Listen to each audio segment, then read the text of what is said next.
Hello friend, मैं आरती तिवारी अपने YouTube channel पे आप लोगों का स्वागत करती हूँ और छोटे को नमस्ते और बड़े को प्रणाम करती हूँ।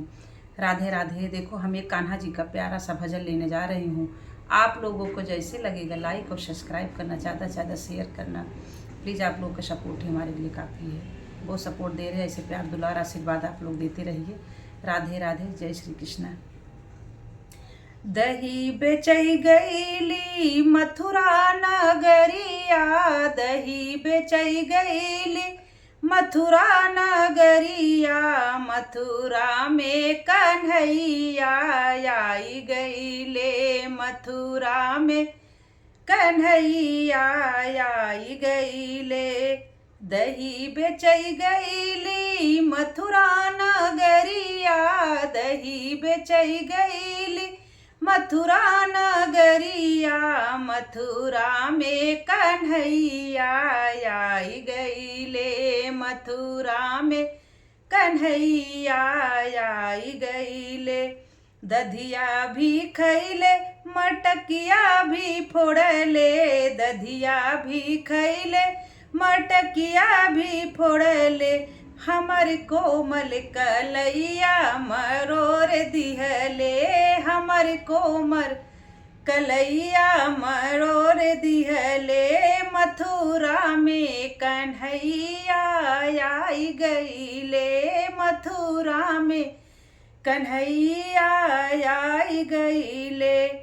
पानी लगे गईले गंगा और जमुना, पानी लगे गईले गंगा और जमुना, जमुना में कन्हैया आई गईले, जमुना में कन्हैया आई गईले। मथुरा में कन्हैया आई गईले, मथुरा में कन्हैया आई गईले। अरे पानी भी पियले घड़वा भी फोड़ले, पानी भी पियले घड़वा भी फोड़ले, हमर ललकी चुनरिया भी जाई दिहले, हमर ललकी चुनरिया भी जाई दिहले।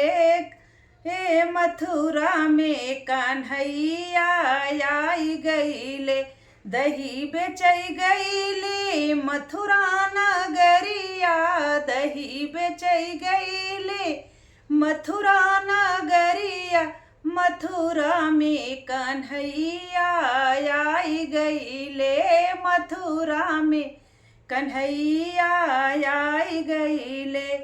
पानी लगे गईले गंगा और जमुना, पानी लगे गईले गंगा और जमुना, जमुना में कन्हैया आई गईले, जमुना में कन्हैया आई गईले।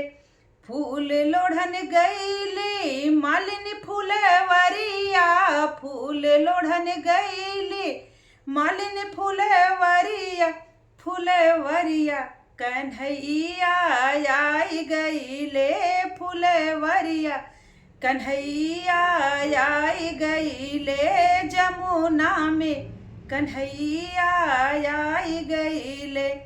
फूल भी बिनले डलरिया भी तोड़ले, फूलवा भी बिनले डलरिया भी तोड़ले, हमर कोमल बदनवा मरोर दिहले, हमर कोमल बदनवा मरोर दिहले। दिन भर में भोला जहाँ कहाँ रहेला, दिन भर में भोला जहाँ कहाँ रहेला, चर्चा में तू आया हमरे घर, जमुना में, जमुना में कन्हैया आई गईले। राधे राधे, हरे कृष्ण।